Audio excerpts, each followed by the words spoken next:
Welcome to Zenterno Radio, where we drop truth gems all along the way. This is episode 42, and the title is My Music Industry Journey and Celebrities. My Music Industry Journey and Celebrities, episode 42. Let's get it. So, if anybody has been following me or tuning into Zenterno Music, Zenterno Radio, you should get an inclination, I have something to do or some kind of history with music, and you'd be 100% correct. So I want to basically give a really bit of a rundown or a history on where I've come from as far as my education and my path and my pursuit of music, and kind of where it's taken me, where I am from then to my journey to where I am basically now, and then expressing. We're gonna tie in the whole industry and how things are from Zenterno Music and Zenterno Radio's perspective. And I hope that it truly is eye-opening and spirit-changing for those who do understand and listen to what I'm going to be sharing here. So let's rewind the clock here. And basically, when I first, my true start of interest, I guess, in music actually was probably around 12, around that time. That's actually when at the time, it was like 50 Cent was big. He was coming on the scene, and I'm like, I remember seeing that music video and like in the club or whatever, what I'm saying, back then. So that was hype, and that kind of got me in. It's crazy. That's what it is, about around 12 years old, you're like, oh, I start to get into music. Now that's just as you're as a child getting into music. Like that's kind of when it started. Prior to that, I didn't care about music.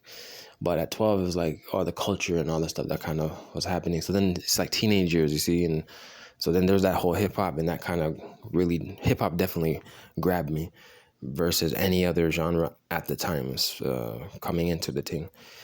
So, but then fast forward a bit to, I was around maybe, 16 or 17. And in high school, I had a class called Media Arts. And in the media arts class, I didn't have to do this. Like people were doing other like videos and other concepts. But what I was doing was like, I wanted to do like music videos. So again, music had already grabbed me a little bit. So I did a couple of music videos at that time. So probably, I would say 17. I don't even know if it was 16. I think it was about 17. And definitely, and then I was 18. There was another video I did. And it was kind of my first song I did. And the first software I used was called Acid Pro. So Sony Acid Pro. It was a super basic system. And I was I think I was on a Windows computer. And I used, Acid Pro. And the song was called One Prayer. Now, my mom always loves this. It's hilarious to me. It's like, oh, I love that song. But what I did was like, I even used like a loop track for the music. So there was I didn't even know what I was doing, man, at the time. This is the learning curve.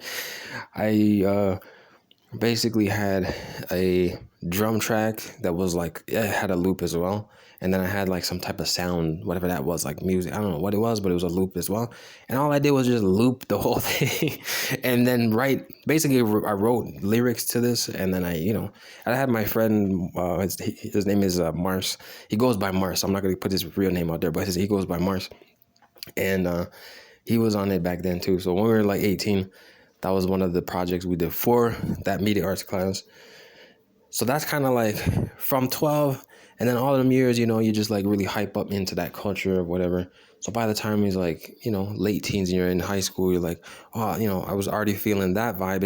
And by the time I was 18, I already was looking toward like, oh, I want to go to like a music school, and I want to like further my education in this direction and like delve into it and whatever.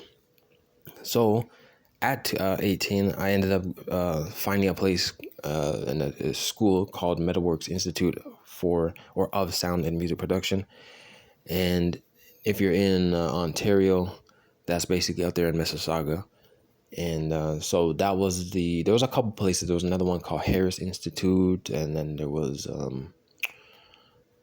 because Harris, I went there. That was for an interview too, and went to go see what that was, and that was downtown Toronto. And then there might have been another school or so, or a few schools, but the one that those two, I actually went to go and like talk to these people, and then for some reason I got a better vibe for the one that was in Mississauga, so I ended up doing that. but it's actually farther, and I had to like drive very far. Basically, every day was like at least 30 to 40 minutes drive out on the highway to get there every day. I live more on the east end of the city, so they're all the way out there. It's past the west of the city, and it's like another town, but right next to Toronto. So that's what that was. So yeah, at that point, being 18 and going to this music school and pursuing like, oh, music industry, and like, so you're already considering like, wow, like stars, like celebrities and all of that energy. So I was getting involved into that, and so then, you know, the things, the people we were looking up, the energy as a youth, it's like we were green-eyed is, I guess, the phrase green-eyed, like where you're like, you don't really understand anything, but you have like that, like, you know, hope of like, oh wow, like you're amazed, but you're also like excited because like, you know, you might meet somebody that's gonna uh, do something big for your own life, and you get huge success, whatever that is. But that's kind of the energy that, you know, when you're young, you have that energy. So I wrote also, I mean, there is a pro and a con to that young energy. The pro is that you have ambition to succeed and achieve and work hard, you know. So that's a positive thing for the youth. And so when they have that, that's great, because, you know, that's the energy that actually keeps you motivated and keeps you going forward. However, the con is that you don't understand the stakes. You don't understand the truth behind how things are really working, and that's the stuff that you're going to learn as you get older and wiser. And it may take 10 years. It may take, you know, it takes a long time sometimes to grasp circumstances that we end up in when we're young. And we're so green-eyed, like, oh, you want to just do this, but you don't really understand why or how things are really orchestrated, if you will, behind the scenes for certain things. So that's a true nugget and of advice right there. So then I had finished the school. So after, you know, the course was I believe it was straight 12 months. Because it was September 2009. I finished in August of 2010. So yeah, August 2010, I finished at the end of that month. So I was 19 then. And then I had to wait a few months. So then I turned 20 already. And at the end of like January, we had our graduation. So that was 2011. So January 2011.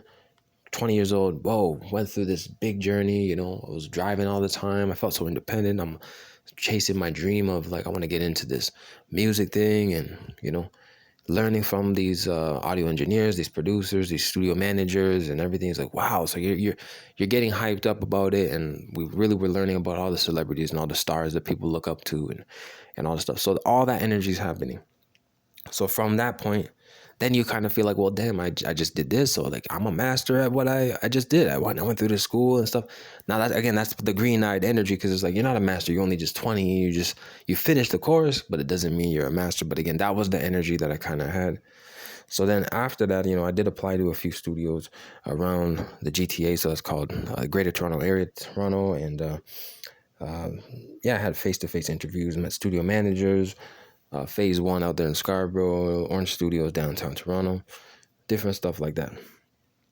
However, then what happened actually in my life in 2000, I had a hard time that I had certain incidents that changed my life path and my direction of what things were going.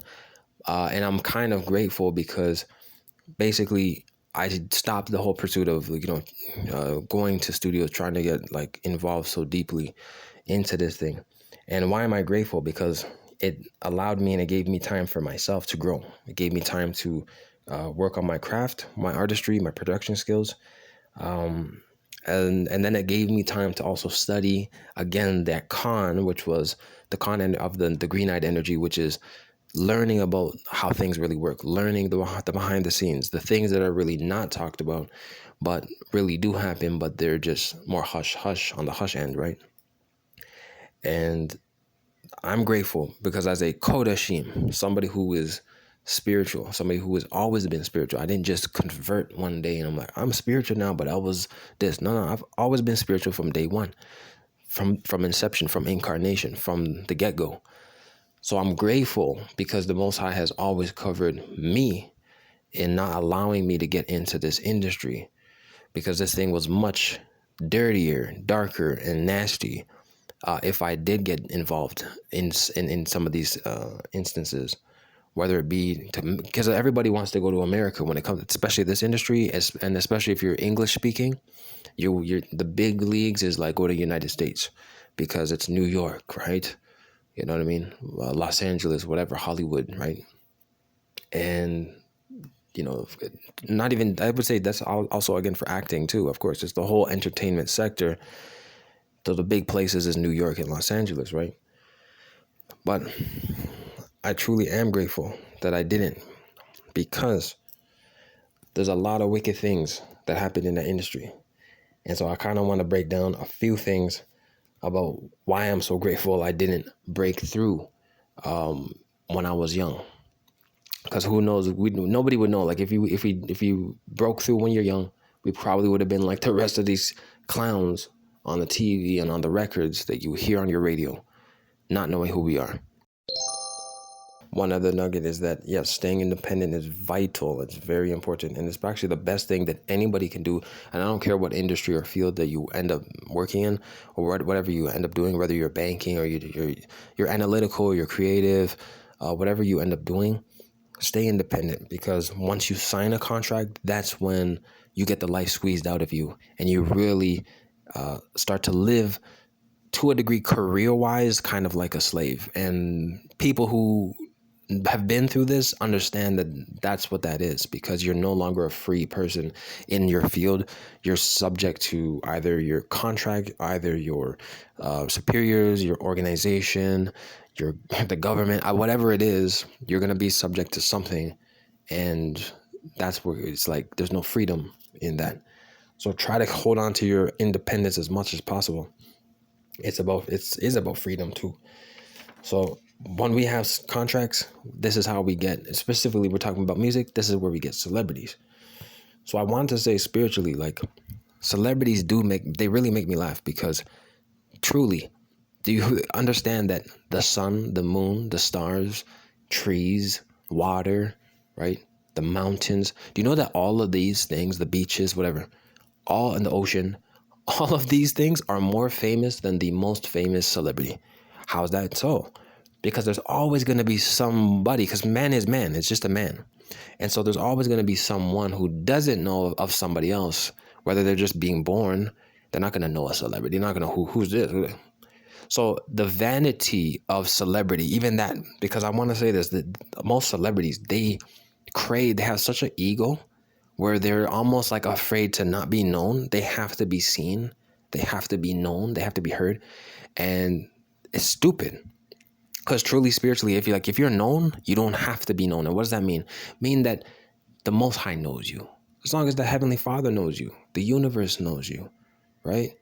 You know, you're in that spiritual state of bliss, the consciousness of the Most High, His love. You don't have to prove yourself to anybody. You don't have to be on the TV screen. You don't have to do anything. As long as you know the Father and He knows you and He loves you, He knows you and loves you, you don't have to prove anything to anybody. But all of these celebrities didn't get that memo. And it just makes me really laugh. Like, it's like, wow, like the sun, moon, and stars, and yeah, the oceans, the mountains, the trees even. All of these things are more famous. Why? Because the universe, first of all, knows itself. The creatures know it. And every one of us know these things, you know? Even a child, a baby, when you start to draw the sun, it knows the sun. It's famous because it's earth, it's universe, it's connection, it's oneness. But the vanity of celebrity is just idiocracy. It's tomfoolery, it's buffoonery. It's nonsensical.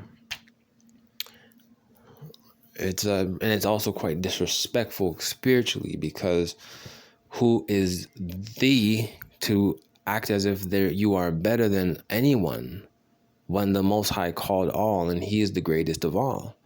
He is love. He is the master of the universe. He is the maker of the universe, the Alpha and the Omega, the first and the last. We know this. So for any of us to crave like having ego, like I need to be famous, it's actually quite sinful. It's vanity, as they say, right? So We know in the scripture that Satan himself was a great musician. And the reason that is in, I believe it's Isaiah, and it might be chapter 13. I believe it's Isaiah chapter 13. And it talks about how he's adorned, how he was created in the creation in the beginning. And we're talking about Lucifer, the beautiful angel, the Most High's favorite angel. To be honest, this is what the scripture says. It was one of his top angels. And he was decked with horns and all type of gemstones, and so he was the first one that would, as you could say, bling. He was the first one that had all the gemstones all over his body. His body was made of gemstones. His body was made of musical instruments, horns, and all this type of stuff. So we know that Satan himself is the greatest musician of all.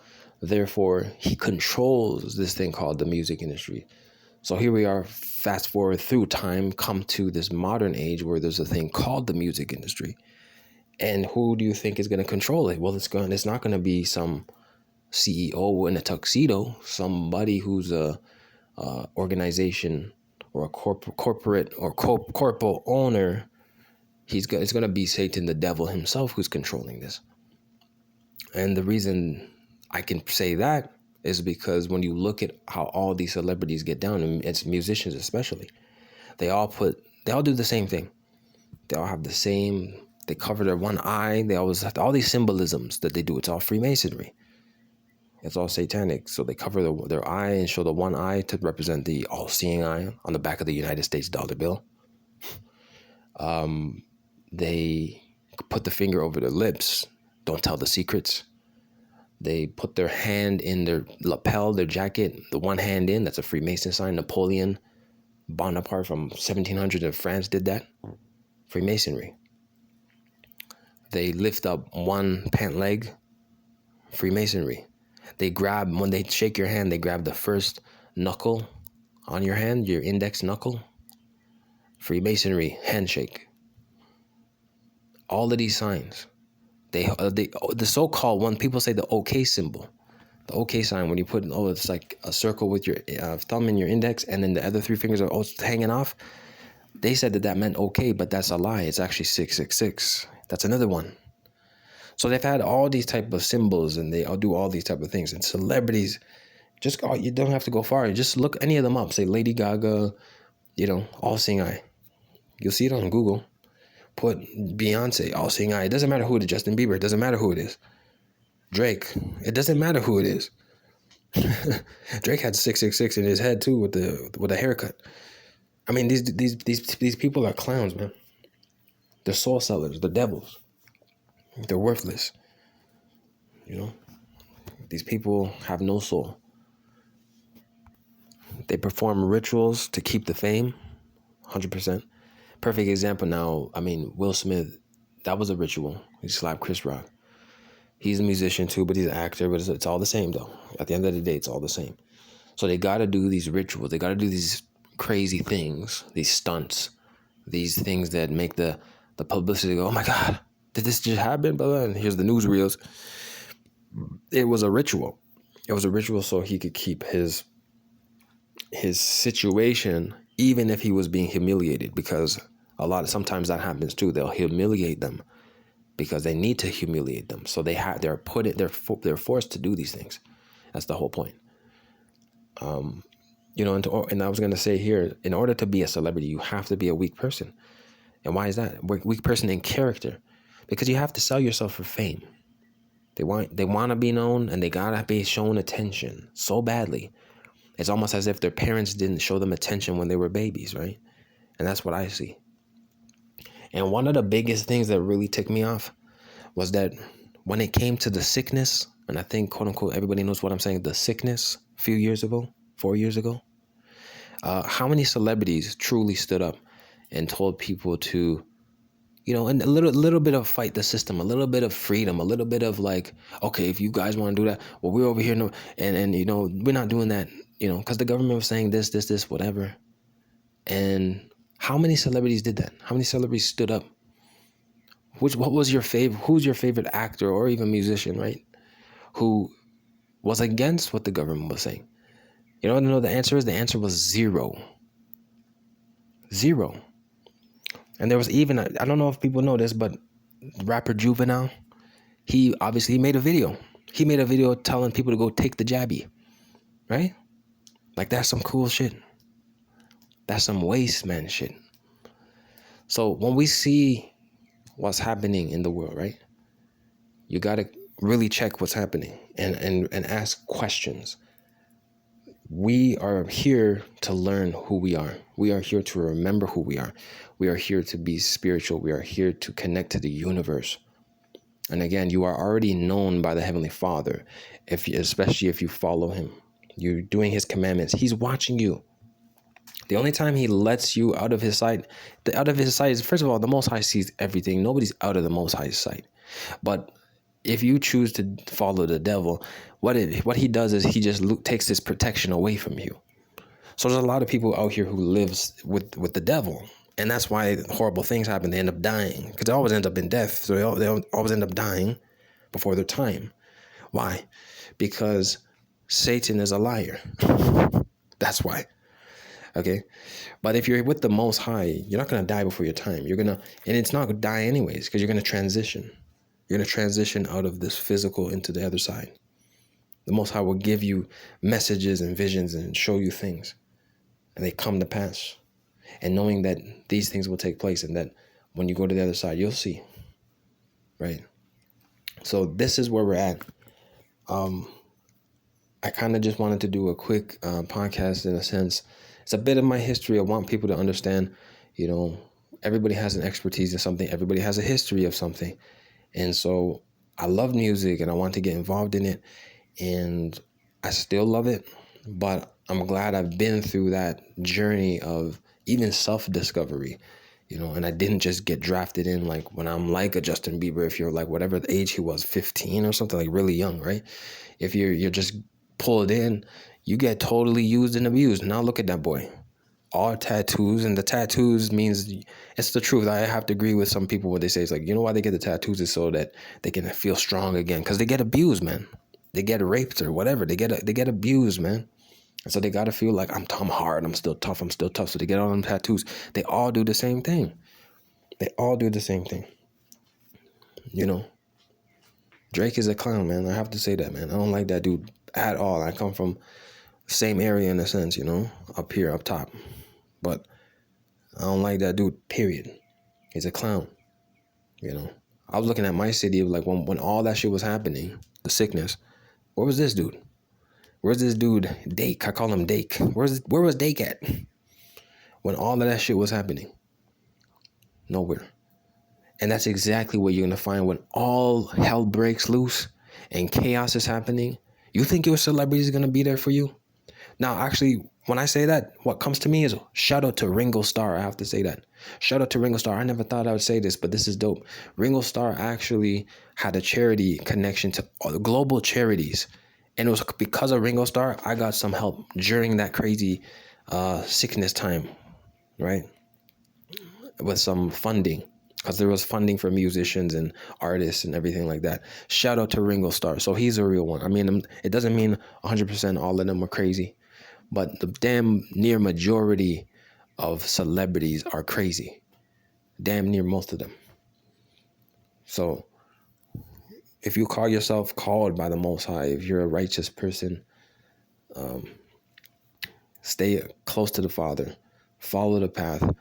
Nature is the answer. Spirituality is the answer. That's the answer, period. Be spiritual. Seek the Father, and he'll come unto you. He'll get close. He'll show you things. And you won't have to fear anything. No weapon formed against thee shall prosper. That is truth. Praise be to the Most High always. In all ways, because he is King of Kings and Lord of Lords. Yahushua Mashiach by the power of the Ruach HaKodesh, always. This is Zenterno Radio. A little bit of a jab into some celebrities. I don't really like, to be honest, like when I'm talking about it, it kind of does bother me to bring these people, because they're clowns. They really are. They're clowns. And it is a clown show.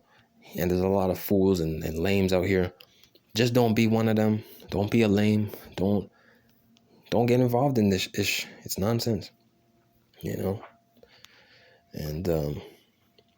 it's just not worth it, bro. It's just not worth it. I will say this though, just to vouch for someone, I'm not making nothing up. People could double check if they really know who I am and what I do. Because I was at Metalworks, I do know Drake's engineer, not his producer, but his engineer. I think his producer is like Noah or something, but there's a guy named Noel. Noel is his engineer. So he was going to, I think, he was going to the school when I was going to school, but he wasn't in the class. I think he was actually working like as an assistant or something at the time. But my point is, I know what I'm talking about. I've been in this industry as a point of reference where I was able to observe and see things as they are, really learn about how things work, the business side and everything. Is of course audio engineering. I mean, that's my profession as well. It's one of my trades, and the peoples that I've come in contact. So I know what I'm talking about. But this whole celebrity thing, it's just nothing but waste. It's a lot of buffoonery. It's all about, at the end of the day too, it's just about people who are lost. Like if you're just, you don't know yourself, that's how you're gonna get captured by celebrities. And half the time it's actually children. Because it makes me laugh, because it's like when I was, like I said, I was 12, who was on the screen, who was being pumped so hard in the culture, it was 50 Cent. And everybody gravitated to that, especially like my age group. So that's hilarious that 50 Cent at the time, I think he was like, what, 26, 27? And who was his fans? 12-year-olds, right? That's what was, it's hilarious. So the thing is like, that's who's listening to Drake and shit like that. It's got to be like 12-year-olds, 18-year-olds. It's just nonsense. So when you don't know yourself, you're going to get lost in the sauce, right? You're going to get, you don't know yourself, and you're going to have a miserable experience until you can wake up. But if you can't, misery loves company. You know what I'm saying? So this has been Zenterno Radio. Little bit of history, more history on my music journey, my music industry journey. I'm sure there's more stories I can bring up. There's and then a little bit of an insight to the celebrity. Not too in depth, I guess, but it's something. And I hope if you guys enjoyed the episode, please share it with family and friends. This is Zenterno Radio. You already know where to catch us. Go to zenternomusic.com to support us, whether it's podcast, whether it's the music, listen, stream us. We're on Spotify. We're pretty much everywhere, whether it's the podcast or the music. You're going to find us on Spotify. You're going to find us on all the platforms, Apple Music, etc., whatever, Amazon, Deezer.